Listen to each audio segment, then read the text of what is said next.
우리 오늘 이 밤에 주신 하나님 말씀 보기를 원합니다. 우리 고린도전서 4장 말씀입니다. 신약성경 고린도전서 4장 14절부터 21절 말씀까지 보겠습니다. 고린도전서 4장 14절부터 21절 말씀입니다.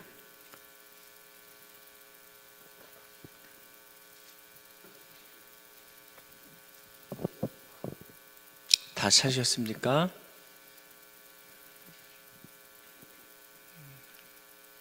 이렇게 조용한 건 처음 보는 것 같습니다. 네. 다 찾으신 줄 알고 제가 한 절, 여러분들이 한 절 우리 교독하도록 하겠습니다. 제가 먼저 읽겠습니다. 내가 너희를 부끄럽게 하려고 이것을 쓰는 것이 아니라 오직 너희를 내 사랑하는 자녀같이 권하려 하는 것이라.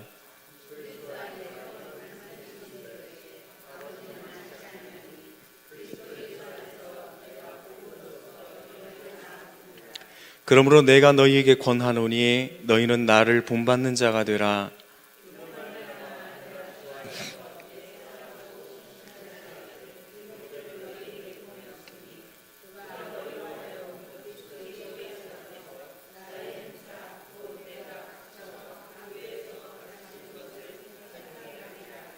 어떤 이들은 내가 너희에게 나아가지 아니할 것 같이 스스로 교만하여졌으나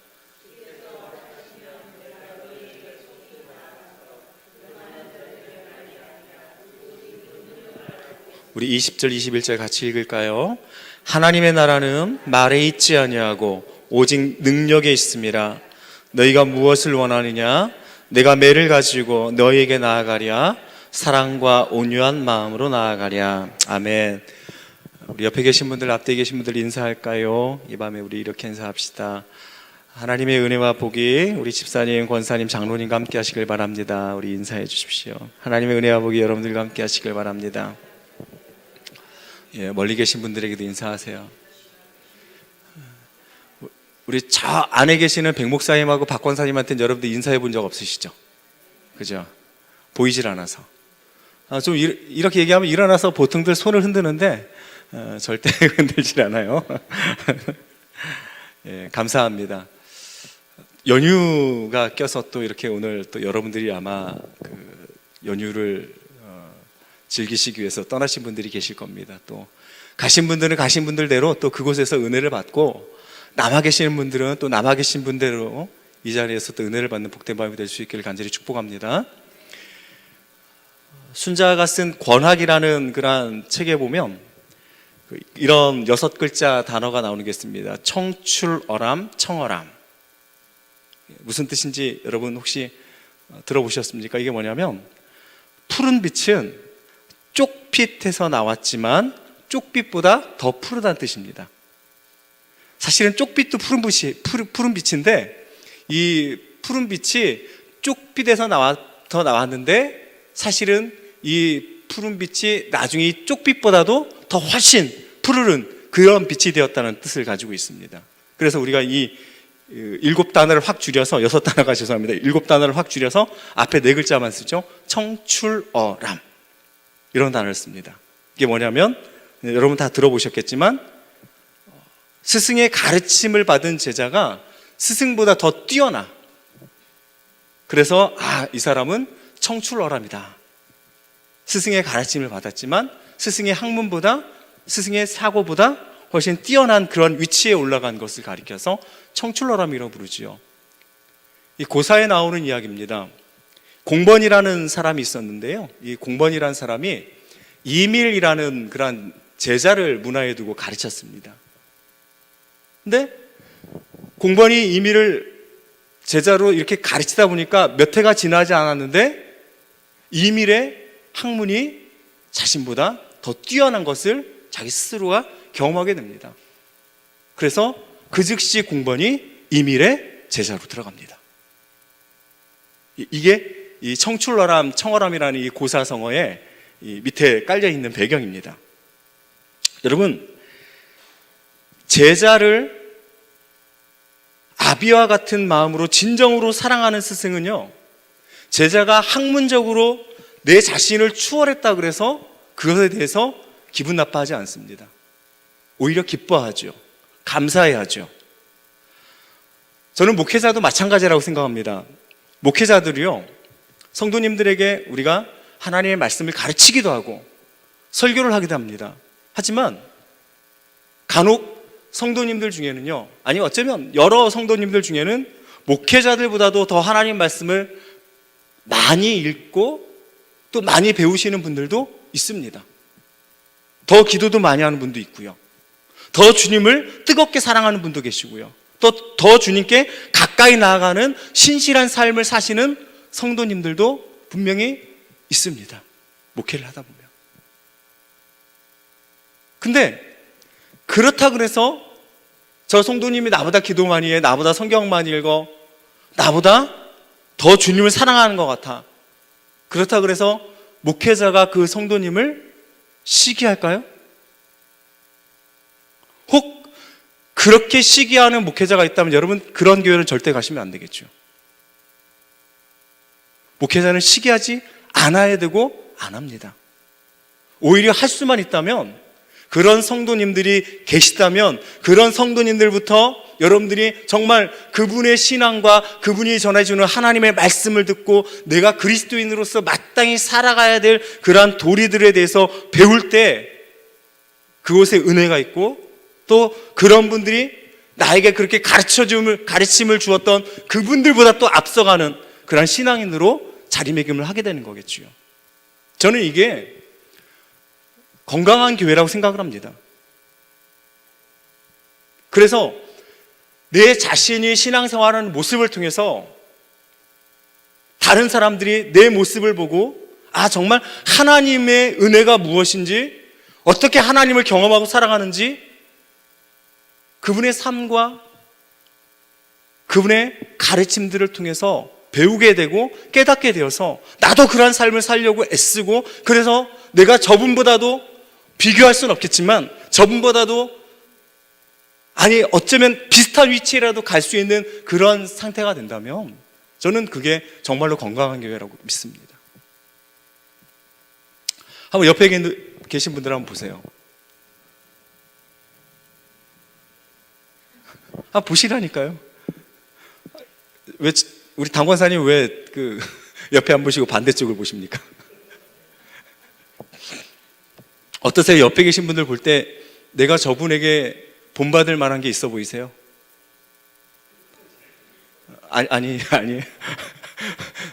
정민희 집사님 아니에요? 여러분, 옆에 계신 분들을 보면서 정말 내가 저분을 통해서 배워야 될 게 뭔지를 한번 찾아보세요. 중요합니다.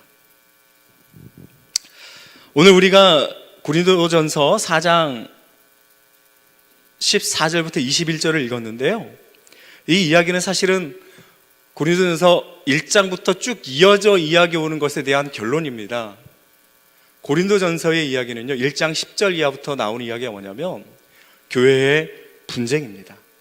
교회 안에 있는 분쟁. 가장 대표적인 게 파가 네 파로 나눠졌죠. 바울파, 그리스도파, 아볼로파, 게바파. 네 파로 나눠져 버렸습니다. 그런 소식을 이제 바울이 듣게 된 거예요. 그래서 바울은 앞에서 쭉 이 이야기들을 하면서 고린도 교회가 안고 있던 갈등, 시기에 관해서 문제를 짚어주면서 그런 걸 결론을 내리는 거예요. 뭐냐면 너희가 진정한 그리스도인으로 살아가기 위해서는 사람의 말이나 사람의 생각을 쫓지 말아라. 그리스도의 십자가의 은혜를 쫓는 제자로서 충성을 다하는 것이 바로 너희 교회가 살아가야 되는 삶의 기준이라는 겁니다.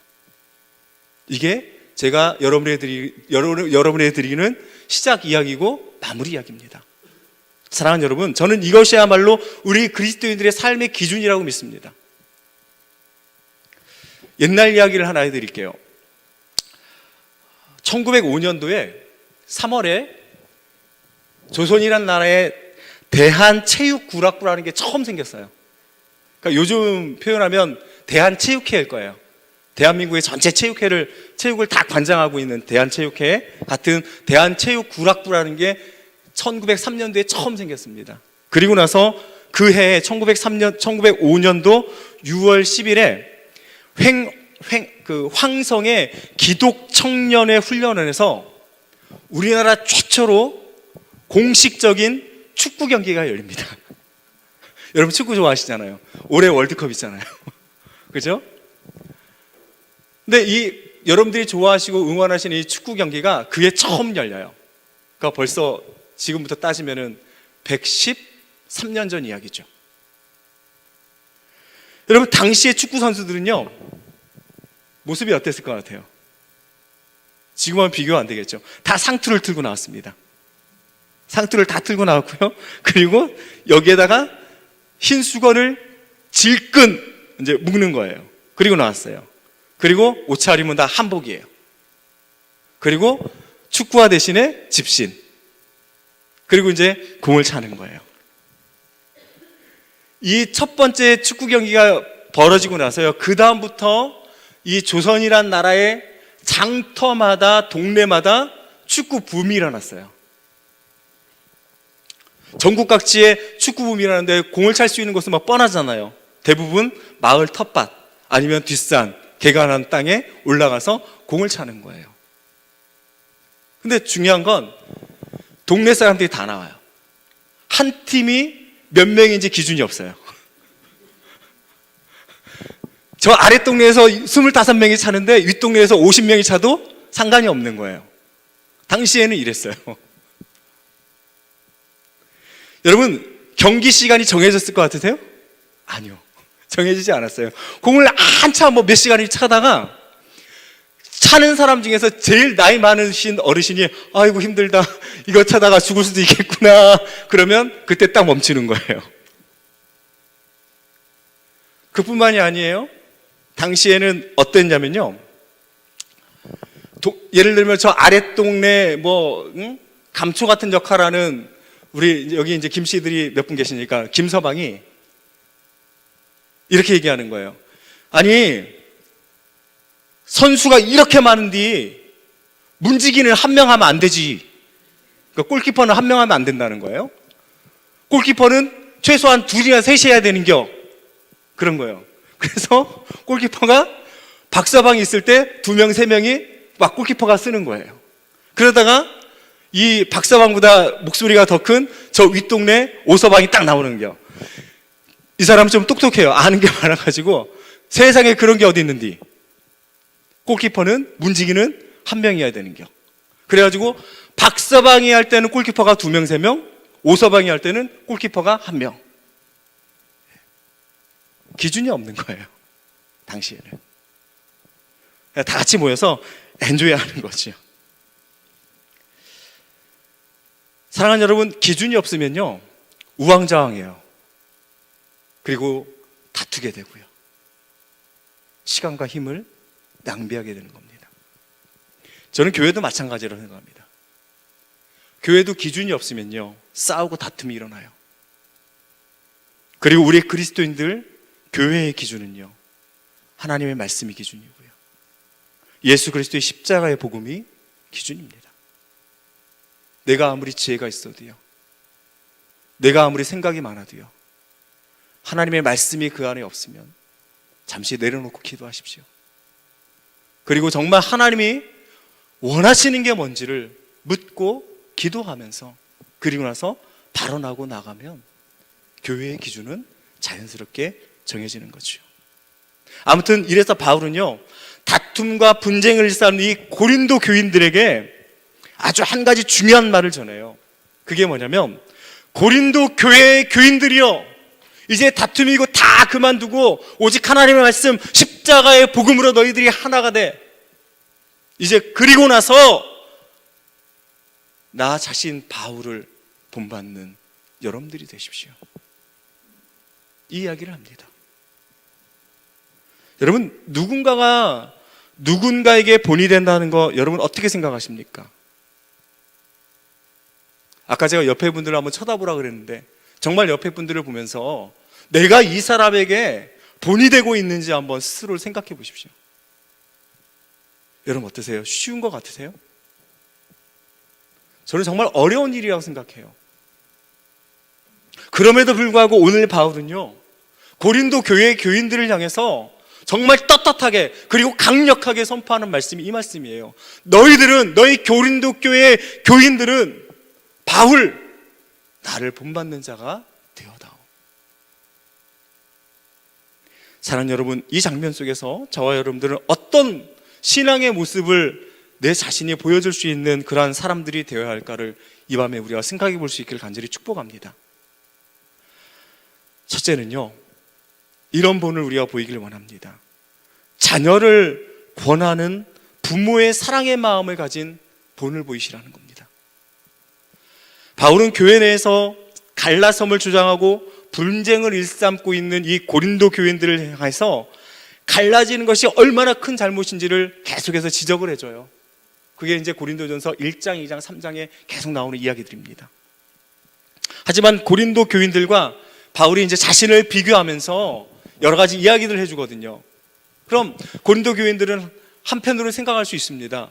바울, 네가 뭐 얼마나 잘났는데 감히 너와 우리를 비교해서 이렇게 얘기를 하고 또 거기에다가 덧붙여서 너를 본받는 사람이 되라고 그렇게 이야기를 해. 이렇게 이야기할 수 있잖아요. 근데 이 부분에서 바울은요, 고린도 교인들과 자신을 비교하면서도 했던 그 모든 말들이 내가 너희 고린도 교인들을 부끄럽게 하려고 이런 말을 하는 것이 아니라고 오늘 우리가 읽은 본문 14절에서 먼저 이야기를 하면서 밝히는 겁니다. 바울이 고린도 교인들 모두에게 영적인 아비의 심정으로 때로는 심한 말로 야단도 치고 권면도 했다는 겁니다. 여러분, 우리 속담에도요, 좋은 약은 어떻다고요? 입에 쓴 거예요. 삼키기가 어렵다는 거죠. 바울이 고린도 교인들에게 심하다고 여기까지 한 말을 한 것은요, 사랑이 없이 단지 그들을 막 비판하고 정죄하기 위해서 화풀이한 것이 아니라는 거죠. 바울은요, 그들을 정말로 진정으로 사랑했기 때문에 그들의 귀에 거슬리는 말을 할 수 있었던 거예요. 정말 사랑하니까. 저는 이게 진짜 사랑이라고 생각해요. 많은 분들이요, 사랑을 착각하시는 게 있어요. 사랑은 무조건적으로 좋은 것만 오는 게 사랑이라고 생각하는 게 착각이에요. 아니에요. 여러분, 내 자식이 잘못을 저지르면 여러분들 어때요? 아이고 잘했다, 오냐. 그러니까 결국 그래서 요즘의 아이들이 자꾸 이상하게 삐뚤어지고 사회가 이상해지는 거거든요. 아까도 몇 분들하고 제가 잠깐 그런 얘기를 했지만, 내 자녀가 잘못하면, 내 자식이 잘못하면 여러분은 어떻게 교육하세요? 그 잘못에 대해서 무엇이 잘못인지를 정확하게 꼬집어서 이야기를 해주고 따끔하게 혼내야 되는 거 아닙니까? 이게 정상이에요. 마찬가지입니다. 바울이 고린도 교인들을 정말 책망하고 혼내키고 귀에 거슬리는 말을 했던 진정한 이유는 다른 게 아니에요. 그들이 올바른 신앙 가운데 교회가 올바르게 서가기를 원했기 때문이에요. 여러분들이 자식을 잘못해서 혼내킬 때 그 자식들이 미워서 그럽니까? 아니잖아요. 정말 사랑하기 때문에 올바로 가기를 원해서 우리가 그러한 혼내킴을 갖는 건 아닙니까? 마찬가지입니다. 사랑하는 여러분, 바울은 본문 15절에서 이런 말을 하죠. 그리스도 안에 일만 스승이 있으되 아비는 많지 아니하니 그리스도 예수 안에서 복음으로써 내가 너희를 낳았음이라. 바울은 고린도 교회의 교인들을 복음을 전해서 낳은 영혼의 자식들이라고 생각하고 있는 거예요. 영혼의 자식들이 정말 말씀 안에서, 복음 안에서, 십자가의 은혜 안에서 똑바로 가지 않는 것을 알게 된다면 제가 바울이라도 바울과 같은 심정을 가질 수밖에 없을 겁니다. 아마 여러분들도 똑같은 심정을 가지는 게 정상인 거예요. 예를 들어서 여러분의, 우리 집사님이 계시지만 유스의 아이들이 혹시라도 잘못된 복음을 듣고 잘못된 길로 가면 부모가 어떤 마음을 갖게 돼요? 아프잖아요. 속상하잖아요. 그래서 이 속상한 마음 때문에 내 자식이 잘 되기를 바라서 그런 것에 대해서 컴플레인도 할 수 있고 그런 것에 대해서 바른 길을 갈 수 있도록 제시를 해주는 거고 마찬가지라는 거죠. 정말 사랑하면 아파하는 말을 할 수 있어야 된다는 거예요. 그게 진짜 사랑이라는 겁니다. 아파하는 말을 하지 못하면 그건 진짜 사랑이 아니에요. 아첨일 수밖에 없어요.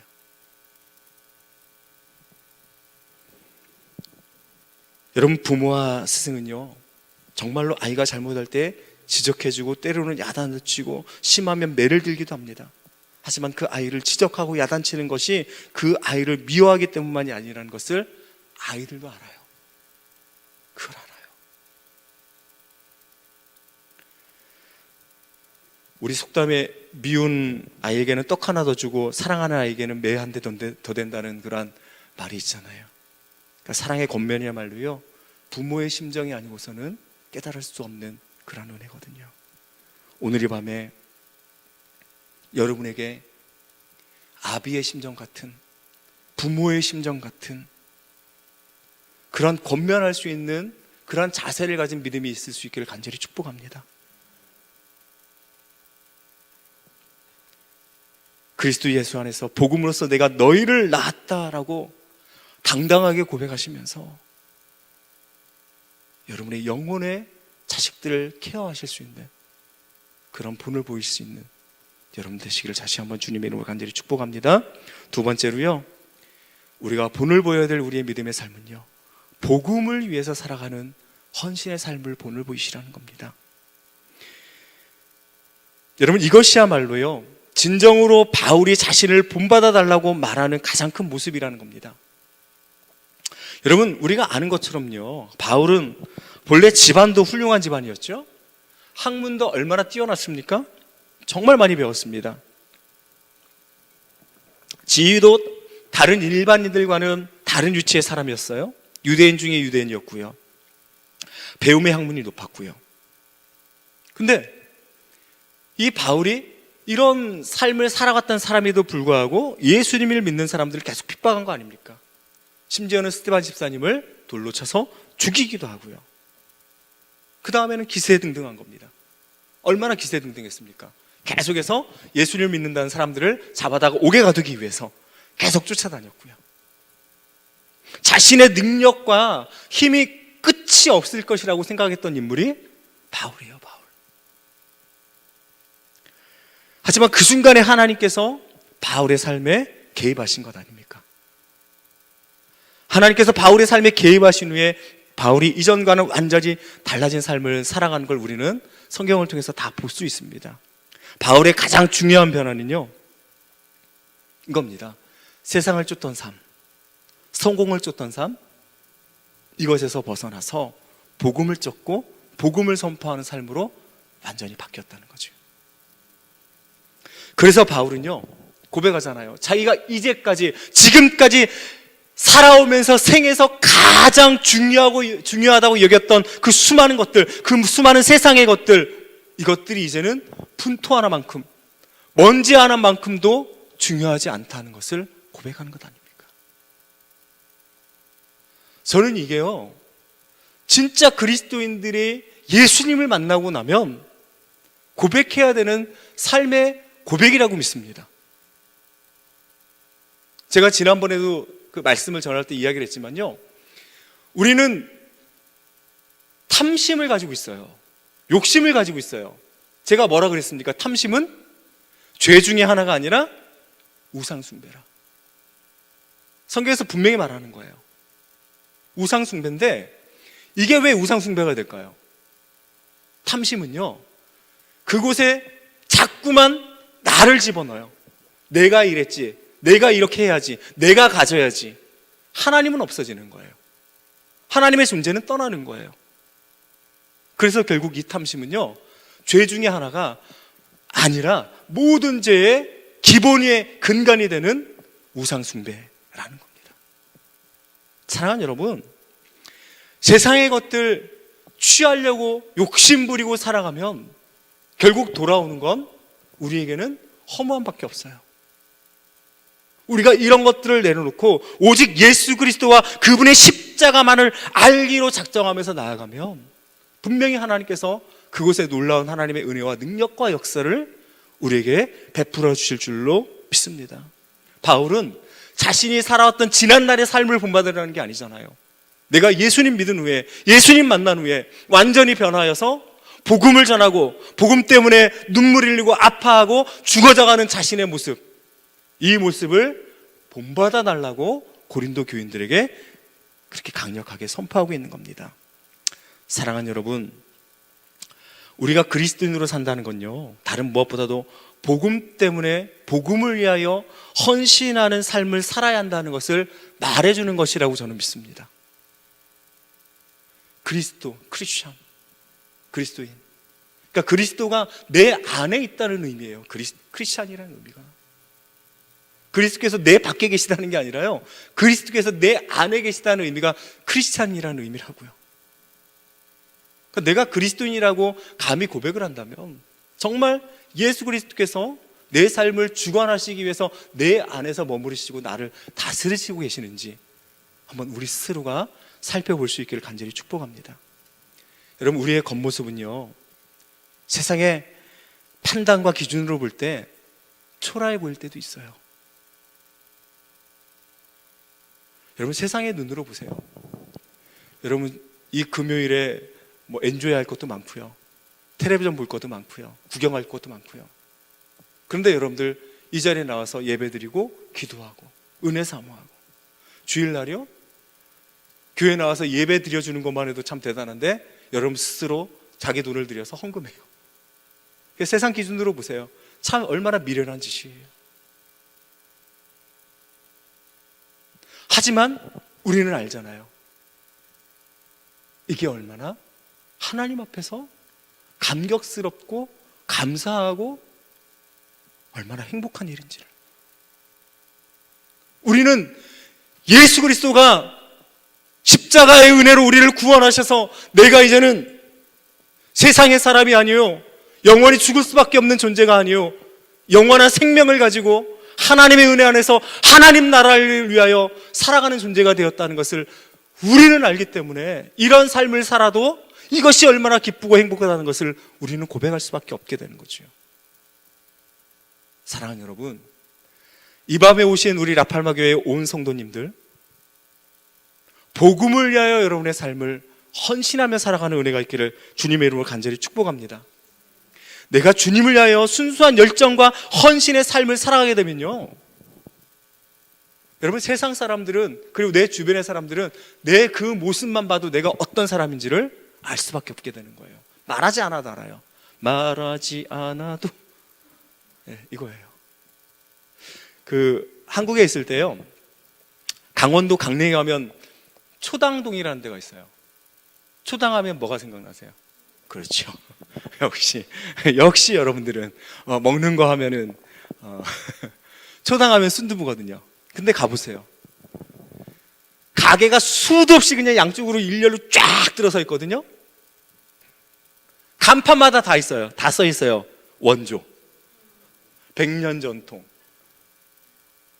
가보세요. 거기가 진짜인지.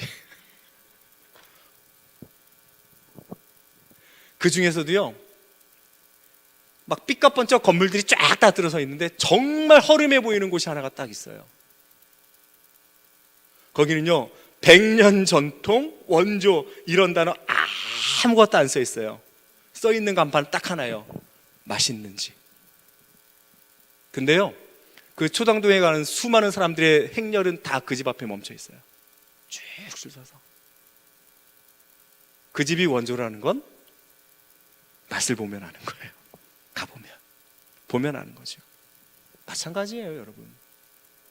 정말 말하지 않아도 알아야 되는 게 우리 그리스도인의 삶이어야 되는 거예요. 여러분, 정말로 본을 보이고 싶으시다면 이 자리에 오시지 않고, 또 여러분 정말 우리 교회의 젊은 분들, 특별히 그런 분들에게 여러분 믿음의 본을 보여주고 싶으시다면 정말 말하지 않아도 보여줄 수 있는, 복음 때문에 헌신할 수 있는 그런 여러분의 믿음의 삶의 모습들을 보여주실 수 있기를 주님의 이름으로 간절히 축복합니다. 마지막 세 번째로요, 우리가 본받으라고 고백해야 될 우리의 믿음의 모습은요, 복음의 이번에는 능력을 가진 삶이에요. 능력. 여러분, 당시 고린도 교회는요, 자신들이 대단한 수준 높은 신앙을 가졌다고 자부하는 사람들이 삐까뻔쩍하게 많았어요. 정말로. 근데 이게 얼마나 사실 하나님 앞에서 교만한 생각이에요. 우리가 주님 앞에 서는 날까지 우리는 끝없이 배워야 되거든요. 목회자도 마찬가지예요. 끝없이 배우고, 배운 것 또 배우고, 또 배우고, 그러면서 우리가 주님 앞에 서는 날까지 가는 거예요, 여러분. 근데 당시에 고린도 교인들은요, 자신들이 최고의 위치에 있다라고 그렇게 자부하고 살아가는 사람들이 정말 교회에 많았습니다.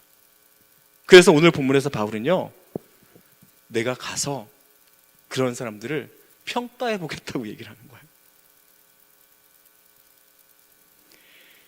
고린도 교인들 가운데 자신들이 대단한 자인 것처럼 바울을 비방하는 사람들이 있었어요.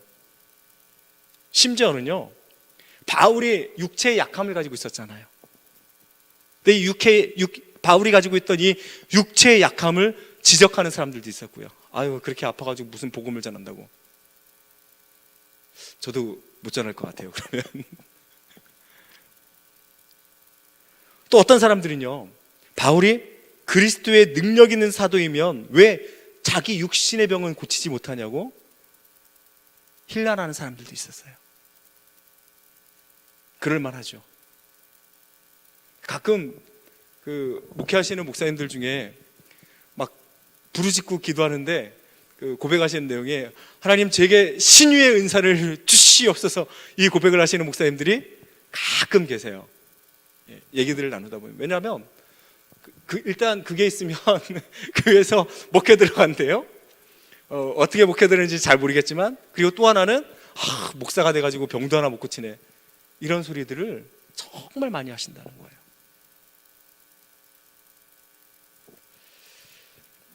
여러분, 심지어 고린도 교회 교인들은요, 바울의 이 사도권을 놓고서 뒤에서 욕하는 사람들도 있었어요. 지가 무슨 사도야. 당시에 사도라 칭했던 사람들은요, 예수님 당시에 예수님과 함께 현장에 있었던 사람들을 사도라 불렀거든요. 그러니 그들의 눈으로 보면 바울은 사도가 아닌 거예요. 근데 바울을 사도로 세운 건 하나님이시거든요. 그러니까 그런 것에 대한 도전을 하는 거였어요, 끝없이. 근데 이 고린도 교회의 성도들이요, 처음부터 이 바울을 이렇게 적대시하고 미워하고 교만해서 바울을 무시했던 게 아니에요. 바울에게서 처음에 다 복음을 전해 들었던 사람들이에요. 그럼 바울이 어떤 신앙을 가졌는지 잘 알던 사람 아닙니까? 근데 이들이 조금씩 이 믿음이 자라면서 이 교만의 영이 그들 안에 자리를 잡은 거죠. 악한 영이 그들을 주장하는 겁니다. 어떤 자들은요, 거짓 선생이 그들을 꾀해 이 교회에 들어와서 몇몇 성도들을 거짓 이 선생들이 와서 깨는 거예요. 그래서 복음이 얼마나 잘못되었는지 이런 부분들을 막 계속 가르치는 거죠. 그러니까 요즘 말로 표현하면 잘못된 신앙 이단 같은 이런 존재들이 들어와서 성도들을 깨는 거예요. 그래서 끝없이 바울을 비방하고 그의 가르침과 행사를 계속해서 무시하게 만드는 거죠. 여러분, 이유가 어땠든지 바울이 마음이 아팠을까요, 안 아팠을까요? 아팠겠죠. 아까도 말씀드렸지만 바울이 고백하잖아요. 내가 너희를 믿음으로 낳은 게 아니야. 그만큼 아팠다는 거예요. 여러분, 자식들 낳을 때 우리 여자분들 얼마나 아팠어요. 그 고통은 그 어떤 고통과도 비교할 수 없다라고 이야기를 하는데, 마음이 아프고 영혼이 떨림이 있었을 거고, 전에는 바울을 따르던 사람들이었는데 이제는 대놓고 바울을 비방하고 말로 수근수근거리는데 바울의 마음이 얼마나 아팠겠느냐는 거죠. 그래서 바울은 하나님이 기회를 만약에 나에게 주신다면 내가 가서 너희가 무슨 능력을 가졌기에 이렇게 말하는지 내가 한번 보고 싶다. 진짜 너희가 왜 그러느냐는 거예요. 믿음으로, 복음으로, 하나님 말씀으로 바로 살아가야 되는데 왜 너희가 이렇게밖에 살아갈 수 없느냐는 거예요. 안타까워서. 아파서. 이런 이야기를 하는 겁니다. 자, 그러면서 바울은 그들의 말로 비방함에 대처하면서 오늘 본문의 20절에서 말해주고 있는 거죠. 하나님의 나라는 말로 떠드는 것에 있지 않고 오직 능력에 있는 것이다. 말로 떠들지 말라는 거예요. 진짜 십자가의 복음에 능력이 나타나는 삶을 살라는 거예요. 그럼 그곳에 하나님의 나라가 임한다는 거예요.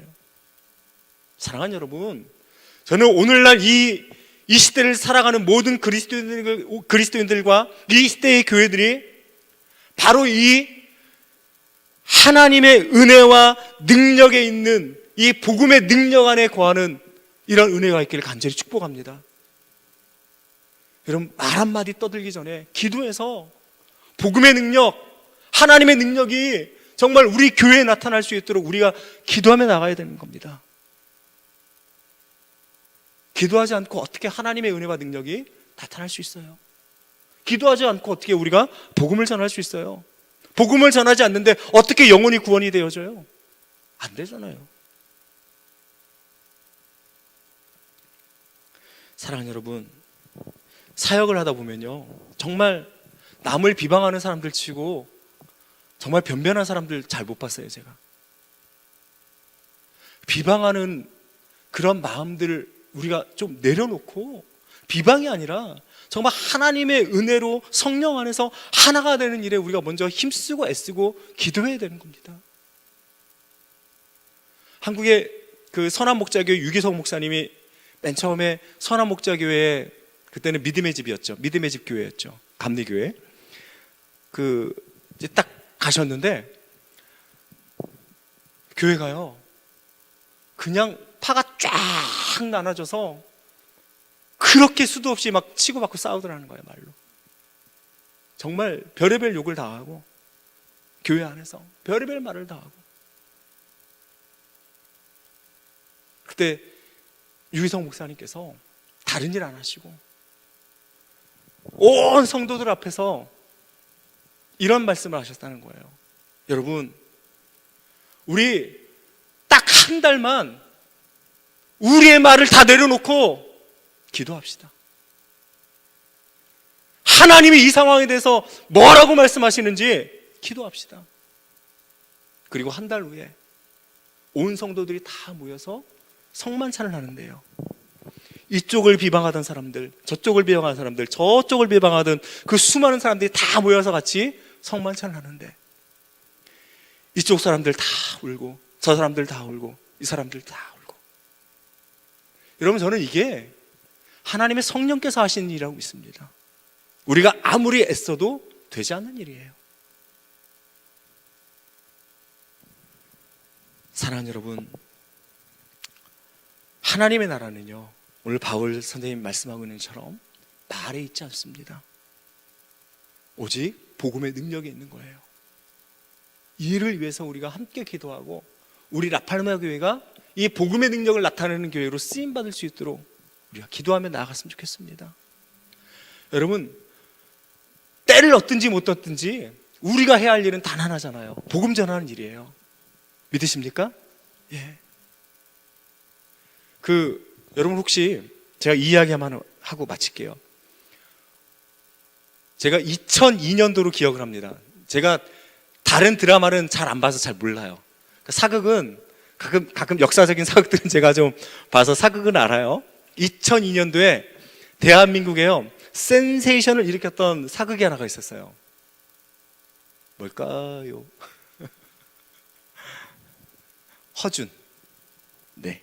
당시에 허준이 시청률이요, 최고 높았을 때가 한 68% 정도까지 나왔어요. 그러니까 대한민국 인구의 68%가 본 거예요. 평균이 한 40몇 프로, 50% 이렇게 됐어요. 아무튼 그때 제가 이제 신학대학원을 다닐 때였는데요, 제가 다른 거는 여러 가지 이제 기억들이 나지만 가장 지금도 제 가슴에 남아있는 장면이 하나가 있어요. 그게 뭐냐면, 허준이 어의 영감, 그러니까 임금의 주치의죠.